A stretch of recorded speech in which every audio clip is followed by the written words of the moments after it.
Hello everyone, welcome to my channel. इस video में हम डिस्कस करेंगे स्ट्रक्चर ऑफ डीएनए के बारे में, जो कि बायोमोलिक्यूल चैप्टर में आपके एनसीईआरटी के अंदर दिया हुआ है। वैसे तो ये डायरेक्टली स्ट्रक्चर ऑफ डीएनए के नाम से नहीं दिया है, आपको ये टॉपिक न्यूक्लिक एसिड के नाम से मिलेगा। ओके, न्यूक्लिक एसिड के नाम से ये आपको बायोमोलिक्यूल क्लास 11th एनसीईआरटी में आपको देखने को मिल जाएगा। तो चलिए बात करते हैं कि डीएनए का स्ट्रक्चर किस तरह का होता है। सबसे पहले सवाल ये आता है कि व्हाट इज़ डीएनए। तो डीएनए इसे हम डीऑक्सी राइबोन्यूक्लिक एसिड भी बोलते हैं, और जो कि न्यूक्लियोटाइड्स का पॉलीमर होता है। न्यूक्लियोटाइड्स क्या होता है इसके बारे में हमने डिटेल में प्रीवियस वीडियोस में डिस्कस करके रखा है। तो यहाँ पे हम बस देखेंगे कि ये न्यूक्लियोटाइड्स किस तरह से एक दूसरे से जुड़ जाते हैं और एक पॉली न्यूक्लियोटाइड चेन का फॉर्मेशन करते हैं, जिसे हम डीएनए बोल देते हैं। तो ये जो डीएनए का स्ट्रक्चर है, हम जैसे कि जानते हैं कि ये डबल हेलिकल स्ट्रक्चर होता है, राइट। एक जनरल सा आइडिया है हमारे पास कि ये एक डबल हेलिकल स्ट्रक्चर है, इस तरह का कुछ। तो ये डीएनए का सेकेंडरी स्ट्रक्चर होता है। अगर आपको याद हो तो हमने प्रोटीन में डिस्कस किया है primary structure, secondary structure, tertiary structure, इस तरह के कई सारे स्ट्रक्चर्स हमने देखा था। तो यहाँ पे ये जो डीएनए मॉलिक्यूल है, ये डबल हेलिकल स्ट्रक्चर, ये सेकेंडरी स्ट्रक्चर ऑफ डीएनए होता है, जो कि James Watson and Francis Crick ने दिया था इस स्ट्रक्चर को। ये चीज़ आपको ध्यान में रखना है, इसको आपको याद रखना होगा। उसके बाद ये स्ट्रक्चर के अकॉर्डिंग क्या है कि DNA exist in double helical structure. जैसे कि अभी हमने देखा कि ये डबल हेलिकल स्ट्रक्चर में रहता है, ये हेलिक्स की तरह रहता है। इसका मतलब क्या हुआ, एक सिंपल है, एक एक्सिस मान लो आपके पास है, कोई भी एक्सिस है, उसके चारों तरफ ये इस तरह से रैप्ड होके है, राइट। इसके दोनों स्ट्रैंड इस तरह से रैप होके रहते हैं, और दोनों स्ट्रैंड में आप लोगों को पता है कि हाइड्रोजन बॉन्ड प्रेजेंट होता है इस तरह से, राइट। तो ये कुछ रफ सा डायग्राम है डीएनए के स्ट्रक्चर के बारे में।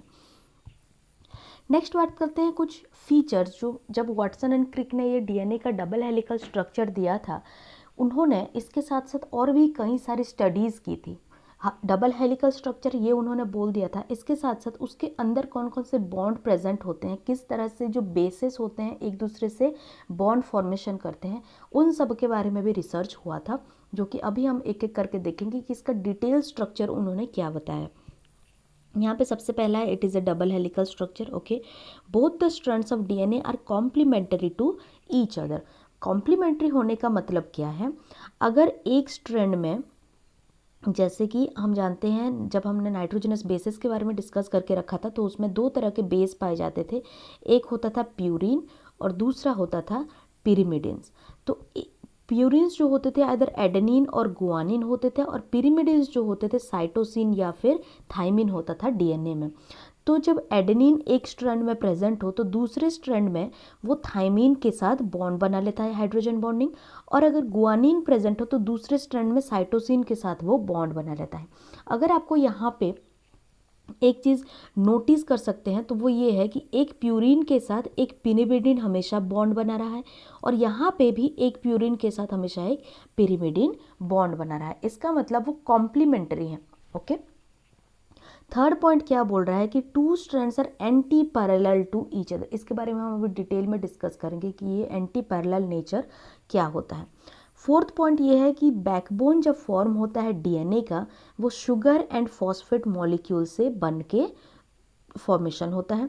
उसके बाद जो नाइट्रोजनस बेसिस होते हैं वो बैकबोन के परपेंडिकुलर अटैच होके रहते हैं।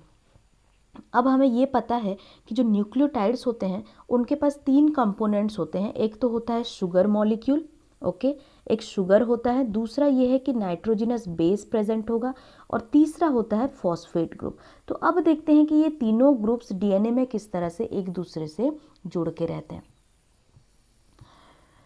तो यहाँ पे अगर मैं बात करूँ, एक सिंपल सा कॉन्सेप्ट है यहाँ पे, वो ये है कि ये दो न्यूक्लियोटाइड्स प्रेजेंट हैं। ओके, ये पहला न्यूक्लियोटाइड है और ये दूसरा न्यूक्लियोटाइड है। अब हम जानते हैं डीएनए जो होता है पॉली न्यूक्लियोटाइड चेन होता है, तो इस तरह से एक एक करके न्यूक्लियोटाइड आपस में जुड़ते चले जाते हैं और वो एक डीएनए स्ट्रक्चर का फॉर्मेशन करते हैं। तो यहाँ पे ये एक न्यूक्लियोटाइड है, ये दूसरा न्यूक्लियोटाइड है। जब दोनों आपस में एक दूसरे से के पास आते हैं, तब देखो यहाँ पे ये जो फॉस्फेट ग्रुप है, सेकेंड न्यूक्लियोटाइड का फॉस्फेट ग्रुप, जो कि हम जानते हैं कि ये 5th कार्बन पे प्रेजेंट है। ओके, तो ये 5th कार्बन पे जो फॉस्फेट ग्रुप प्रेजेंट है और उसके साथ फर्स्ट जो न्यूक्लियोटाइड प्रेजेंट है उसका 3rd कार्बन, ओके, ये 1st कार्बन हो गया, ये न्यूक्लियोटाइड का 2nd, और ये 3rd कार्बन के पास एक OH ग्रुप प्रेजेंट है। तो ये 3rd कार्बन का OH ग्रुप और इस न्यूक्लियोटाइड का 5th कार्बन का जो फॉस्फेट ग्रुप प्रेजेंट है, ये दोनों में रिएक्शन होता है और फाइनली एक वाटर मॉलिक्यूल का रिमूवल हो जाता है और ये एक एस्टर बॉन्ड का फॉर्मेशन करते हैं। और ये आप लोग जानते हैं, इन्हें हम फॉस्फोएस्टर बॉन्ड बोलते हैं। जब एक फॉस्फेट मॉलिक्यूल एक CH2 से, ये जो बॉन्ड है ये फॉस्फोएस्टर बॉन्ड है, लेकिन अगर इस केस में देखूं तो इस तरह का 2 एस्टर बॉन्ड का फॉर्मेशन हो रहा है, तो इसको हम बोल देते हैं फॉस्फोडाइएस्टर बॉन्ड।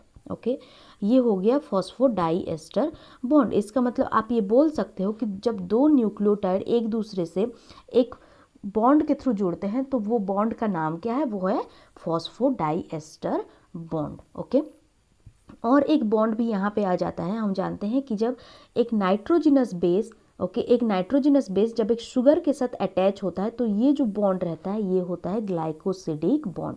तो आप अभी ये बोल सकते हो कि DNA के बारे में अगर हम बात करें, DNA का स्ट्रक्चर अगर हम देखें तो उसमें कौन कौन सा बॉन्ड पाया जाएगा। सबसे पहले ये होगा आपका ग्लाइकोसिडिक बॉन्ड, ओके, ये होगा आपका फॉस्फोडाइएस्टर बॉन्ड, ये फॉस्फोडाइएस्टर बॉन्ड, ये ग्लाइकोसिडिक बॉन्ड।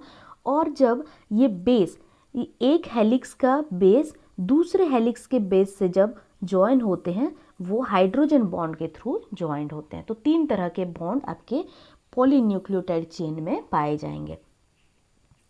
नेक्स्ट इसके और कुछ पॉइंट्स देख लेते हैं। जैसे कि यहाँ पे लिखा है basis of 2 strands bind to each other using the rule of complementarity. और वो कॉम्प्लीमेंटरिटी रूल क्या था कि A always pairs with thymine, adenine हमेशा थाइमिन के साथ पेयर करेगा, वो भी 2 हाइड्रोजन बॉन्ड बना के, और हमेशा गुआनिन जो होता है वो साइटोसिन के साथ पेयर करेगा 3 हाइड्रोजन बॉन्ड बना के। ओके, अब इसका स्ट्रक्चर जब आप देखोगे तो आपको क्लियरली समझ में आ जाएगा। जैसे कि यहाँ पे अगर आप ध्यान से देखो, structure of DNA helix, okay, तो ये स्ट्रक्चर में आपको यहाँ पे दिख रहा है ये एक हेलिकल स्ट्रक्चर है, राइट, एक दूसरे से ये एक स्ट्रैंड है न्यूक्लियोटाइड का, ओके, और ये एक स्ट्रैंड है, ये दोनों पॉलीन्यूक्लियोटाइड स्ट्रैंड्स हैं जो कि एक दूसरे से रैप होके हैं। ये आपको ये ब्लैक कलर का दिख रहा होगा, ये क्या है, एक्सिस है। यहाँ पे ये दिखाने का कोशिश किया गया है कि एक एक्सिस के ऊपर किस तरह से ये रैप होके हैं, इस तरह से ये स्ट्रक्चर आपको रैप्ड दिखने को मिलेगा। ओके, तो ये जो रैपिंग हो रही है उसमें आपको कुछ ग्रुप्स दिख रहे होंगे। जैसे कि यहाँ पे एक छोटा सा ग्रूव दिख रहा है जिसे बोलते हैं माइनर ग्रुप, और यहाँ पे देखो एक बड़ा सा ग्रूव दिख रहा है, इसे बोला जाता है मेजर ग्रुप। ओके, और ये जो डायमीटर है DNA का, डायमीटर हम किसे बोलते हैं, एक स्ट्रैंड का, एक हेलिकल और ये वाला हेलिक्स, इन दोनों हेलिक्स के बीच में जो डायमीटर का फॉर्मेशन हो रहा है और जो लेंथ है इसको बोला जाता है डायमीटर ऑफ DNA, जो कि 20 एंगस्ट्रॉम का होता है। ये आपको ध्यान में रखना है कि डायमीटर ऑफ DNA हेलिक्स कितना है, 20 एंगस्ट्रॉम। उसके बाद अगर आप ध्यान से देखो तो ये एक पॉलीन्यूक्लियोटाइड चेन है, राइट। अगर ये पॉलीन्यूक्लियोटाइड चेन है तो 2 न्यूक्लियोटाइड, 2 इस तरह से, मतलब कई सारे न्यूक्लियोटाइड एक दूसरे से जुड़े हुए होंगे, और न्यूक्लियोटाइड में क्या प्रेजेंट होता है, sugar and phosphate, right, sugar phosphate present है जो कि यहाँ पे इस तरह से बैकबोन होके है। और उसके बाद ये कलरफुल स्ट्रक्चर्स आपको देखने को मिल रहा होगा इसके अंदर, जो कि अंदर की तरफ इस तरह से प्रोजेक्टेड है। अगर मैं यहाँ पे ड्रॉ करूँ इसका स्ट्रक्चर, इसको मैं जूम करके एनलार्ज करके अगर ड्रॉ किया जाए तो आपको इस तरह से दिखेगा। ये 2 पॉलीन्यूक्लियोटाइड चेन प्रेजेंट है जहाँ पे कि शुगर और फॉस्फेट प्रेजेंट होंगे, और अंदर की तरफ इस तरह से मान लो यहाँ पे एडेनिन है तो दूसरी तरफ यहाँ पे थाइमिन होगा और दोनों के बीच में हाइड्रोजन बॉन्ड होगा। यहाँ पे मान लो गुआनिन है और यहाँ पे साइटोसिन होगा जिनके बीच में हाइड्रोजन बॉन्ड्स प्रेजेंट होगा। तो यहाँ पे क्या बोलना चाह रहा है कि अगर बैकबोन शुगर फॉस्फेट का बना हुआ है ये, तो ये जो बेस है adenine, guanine, thymine and cytosine, ये बेस हमेशा इनवर्डली प्रोजेक्ट्स होते हैं, राइट। शुगर फॉस्फेट के साथ हमेशा ये बेस अटैच होगा शुगर मॉलिक्यूल के साथ, हमें पता है, और ये हमेशा इनवर्ड प्रोजेक्ट होंगे। और ये जब इनवर्ड प्रोजेक्ट होते हैं ये रफली 90 डिग्री यहाँ पे फॉर्मेशन करते हैं, मतलब यहाँ पे ये बॉन्ड जब फॉर्मेशन होगा तो ये ऑलमोस्ट 90 डिग्री का होता है। उसके बाद नेक्स्ट क्या है कि यहाँ पे देखो हेलिक्स, टर्न ले रहा है। टर्न ले रहा है मतलब ये अगर एक्सिस है, ये जो स्ट्रक्चर ये इस तरह से रैप होके आ रहा है, राइट। उसके बाद अब फिर से जो सेम टर्न लेगा, ये एक टर्न उसने कंप्लीट किया, यहाँ से यहाँ तक एक टर्न इसका कंप्लीट हुआ। और जब 1 टर्न कंप्लीट होता है तो वो कितना एंगस्ट्रॉम का बनता है डिस्टेंस, ये 34 एंगस्ट्रॉम का डिस्टेंस बनेगा। ओके, उसके बाद एक और इम्पॉर्टेंट इसका कैरेक्टर है, वो ये है कि दोनों बेस, जैसे कि यहाँ पे मैंने ड्रॉ किया था, एक यहाँ पे एडेनिन था और यहाँ पे एक गुआनिन था, तो दोनों बेस के बीच में, एक स्ट्रैंड के दोनों बेस के बीच में डिस्टेंस कितना होता है, 3.4 एंगस्ट्रॉम का डिस्टेंस होता है। इस यहाँ पे जितने भी स्ट्रक्चर्स आपको देखने को मिल रहे हैं, ये सारे के सारे स्ट्रक्चर आपको सारे के सारे जितने नाम हैं, जितने डिस्टेंस हैं, इनके आपको याद रखने हैं। यहाँ पे देखो शुगर फॉस्फेट बैकबोन और जो बेस पेयरिंग का प्रोजेक्शन है, ये यहाँ पे अच्छे से क्लियर हो जाएगा। ये डीएनए हेलिक्स है आपका। ओके, डीएनए हेलिक्स है, ये शुगर फॉस्फेट बैकबोन है, मतलब ये जो हेलिकल स्ट्रक्चर है ये आपके बैकबोन फॉर्म कर रहा है, जो कि शुगर एंड फॉस्फेट का बना हुआ है। ओके, और यहाँ पे देखो ये बेसिस है, बेसिस एडेनिन और थाइमिन है, जहाँ पे कि हाइड्रोजन बॉन्ड फॉर्म हो रहा है। दूसरा एक इम्पॉर्टेंट चीज़ ये होता है, डीएनए के दोनों हेलिक्स एंटी पैरेलल नेचर के होते हैं।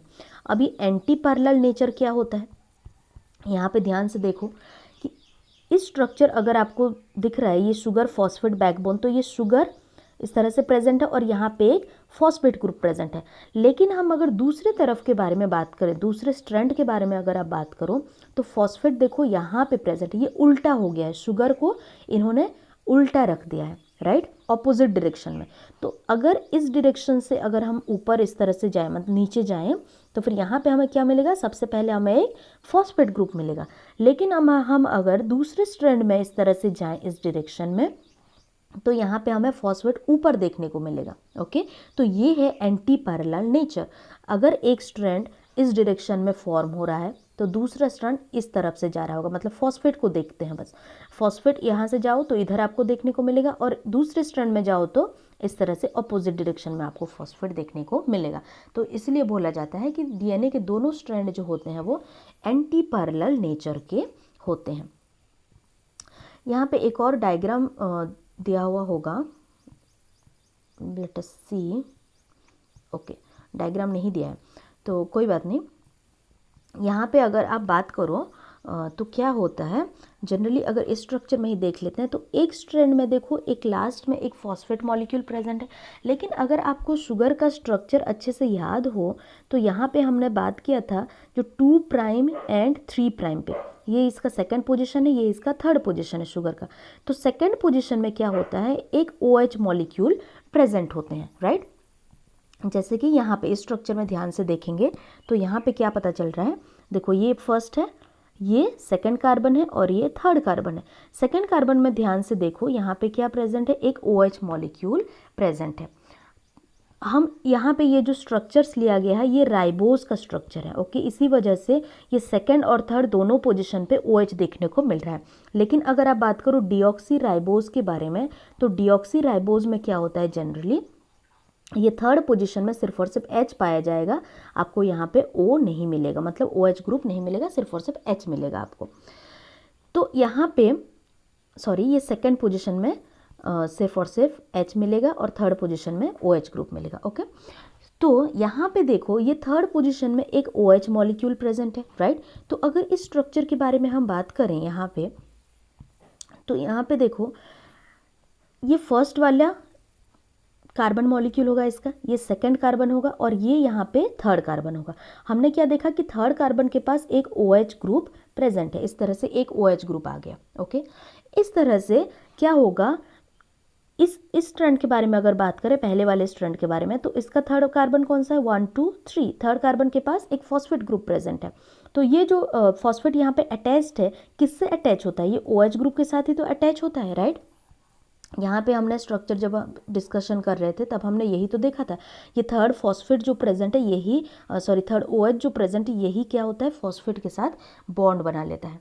तो इसी तरह से इस डबल हेलिकल स्ट्रैंड में हमें क्या मिलता है, अगर हम पहले वाले स्ट्रैंड को देखें तो यहाँ पे लास्ट में हमें फॉस्फेट देखने को मिलेगा, लेकिन अगर सेकंड वाले को देखें तो सेकंड में क्या मिलता है, जो कार्बन मॉलिक्यूल्स होते हैं उसके पास OH हमें देखने को मिलता है और दूसरे में एक हाइड्रोजन देखने को मिलेगा।